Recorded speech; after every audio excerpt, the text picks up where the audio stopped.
Hey, what's up, guys? Welcome to day 14 of our 21-day journey through the book of First John.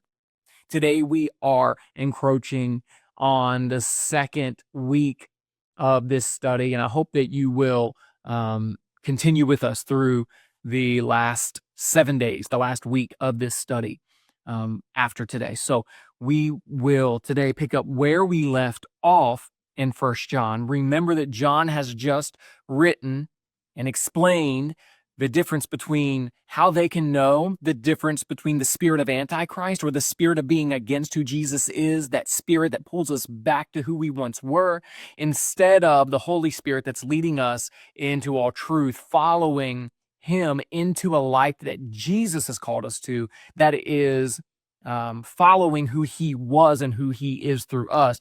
The fruit of the Spirit: love, joy, peace, patience, kindness, goodness, faithfulness, gentleness, and self-control. And he talks about how to differentiate between those things, as we talked about yesterday. Today he picks up in verse 4. Remember why he's writing. He's writing to protect the gospel.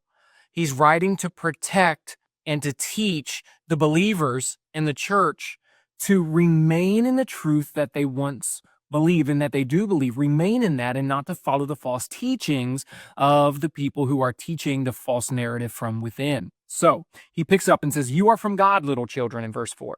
1 John 4, verse 4. "You are from God, little children, and you have conquered them, because the one who is in you is greater than the one who is in the world.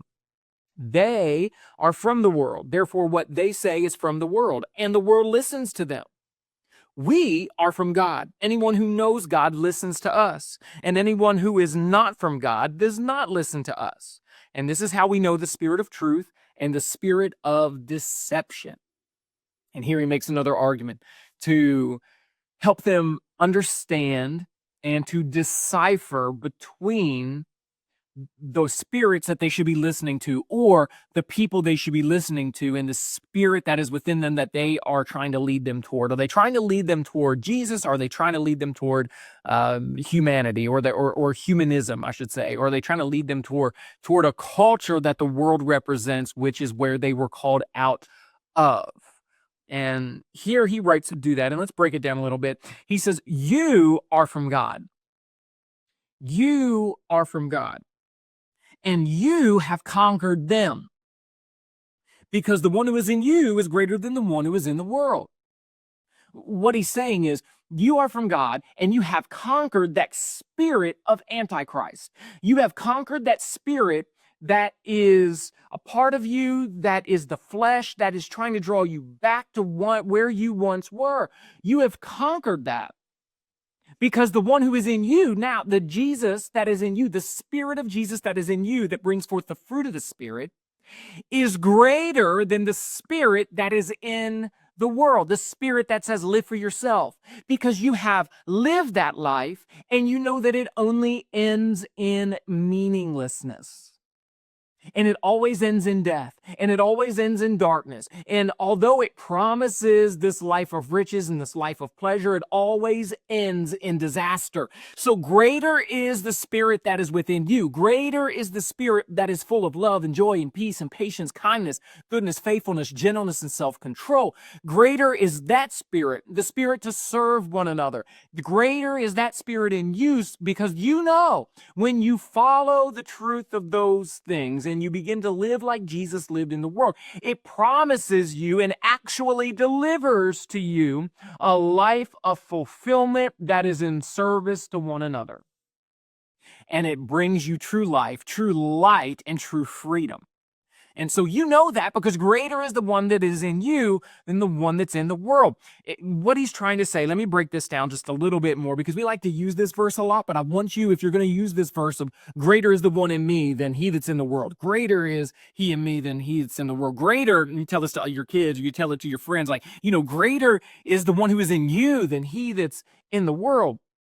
And I want you to understand what it means if you're going to use it, because what he's talking about is, one, here he's writing, remember the context, he's actually writing saying greater is the truth that's in you than the deception that's in the world.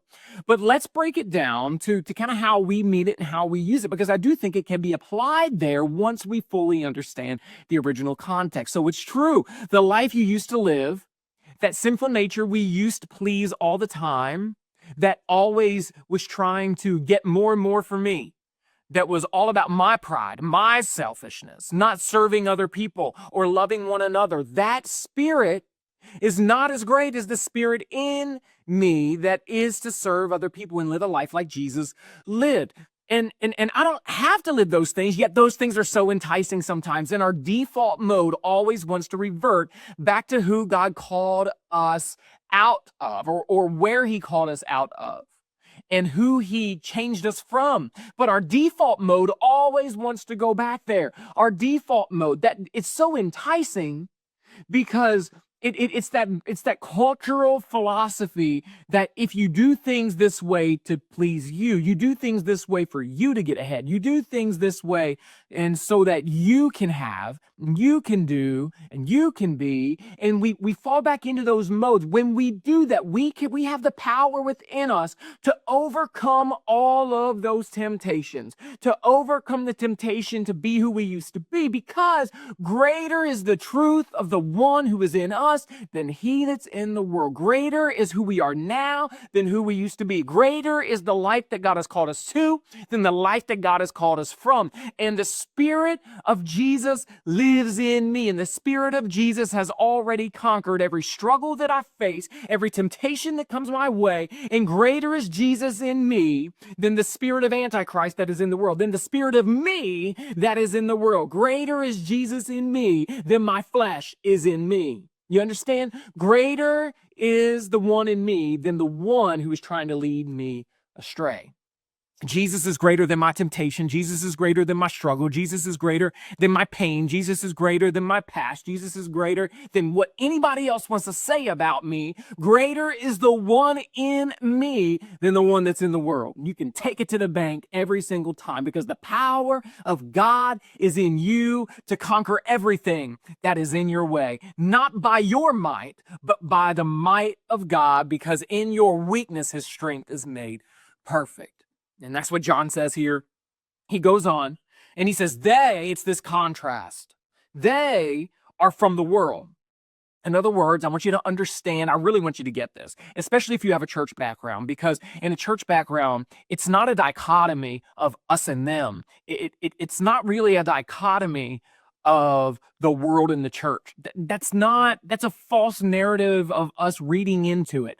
The true dichotomy here is the separation between who God's called us to be and who he's transformed us from, where he's calling us to go in spirit compared to where he's called us from, the life we used to live compared to the life he's called us to live. That's the dichotomy. So when he says the world, he's not talking about people that don't know God. He's talking about who we used to be and that human nature of pleasing ourselves compared to the life he's called us to of serving others, which pleases God. That's the dichotomy. So when he says the world, he's talking about that spirit that is within us, that is human nature. That's what he's talking about. So he says, they, or the ones who live to please themselves, which are the ones teaching you this false narrative. He's talking right now specifically about the teachers who are trying to teach them false things. And he's saying they are from the world, meaning they are living to please themselves. They're not living this life that Jesus has called us to. They're living the life that he's called them from.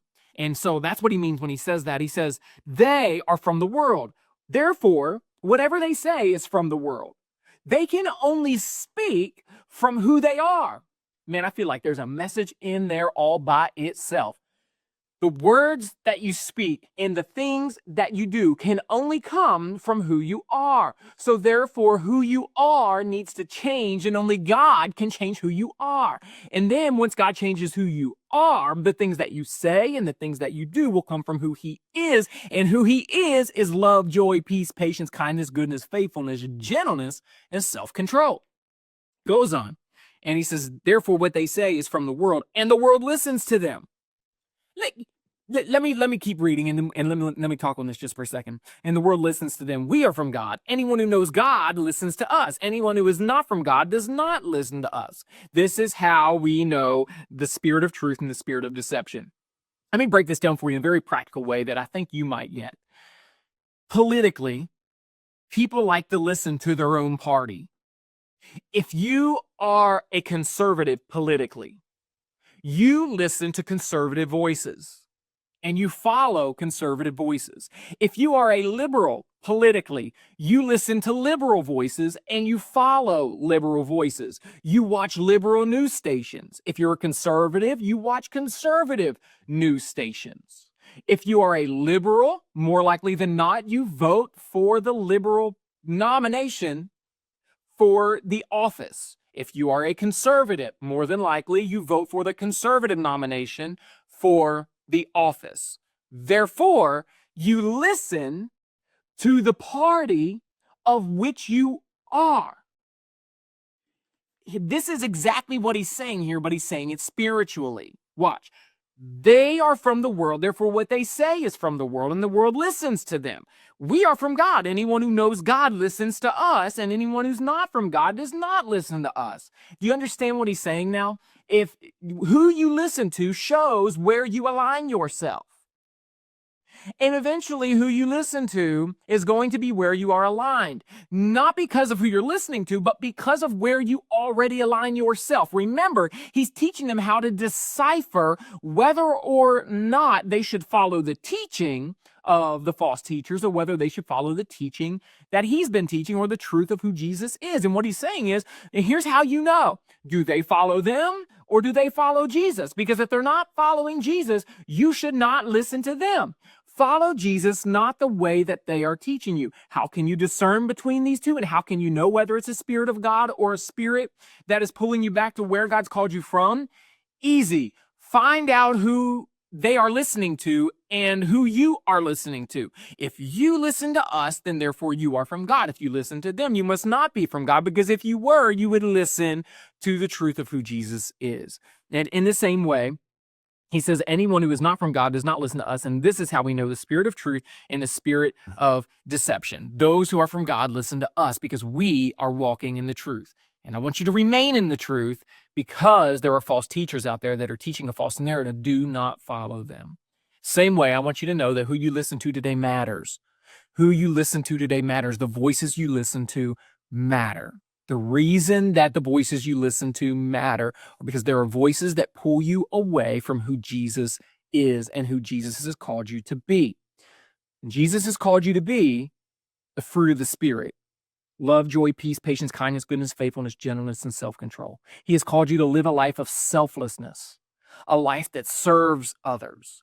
And what's crazy about that is when we live a life of selflessness, a life that serves others, that's where we find true meaning and joy in life. And you will hear teachers and you will hear people who try to teach you in voices that teach you to live for yourself, to put yourself first. And when you do those things and you live that way, it sounds good. And they can make it sound like it's supposed to make sense. And it sounds like a lot of self-help. The problem with that is that it is logical to the culture of the world because it's humanistic. But that is where God has called us from, not where he's called us to.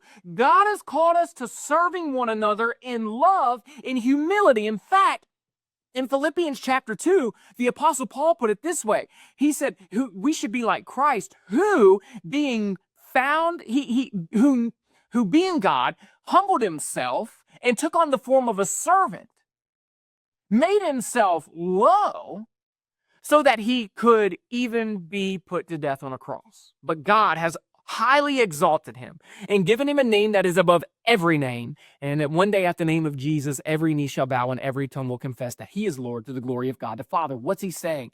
That Jesus, who was the very Son of God, had the right to lord over humanity, but he did not. He took on the form of a servant. In other words, he took on humility and became a servant to those he created and even laid down his life for them. But because he humbled himself, he was exalted by God, and one day everyone will bow to him because he already had given himself for the world. That's the same thing. Remember, that's the same exact thing that John is teaching here, that we are to follow and live a life like Jesus, that we are to lay down our life, that's the life he's called us to, and the life he's called us from is from pleasing ourselves. So therefore, when we live this life, it is so crazy because it's this life of selflessness that actually we find fulfillment in, where we're not living to please ourselves. We're living to please God by serving other people. We will find life. Here's your challenge today.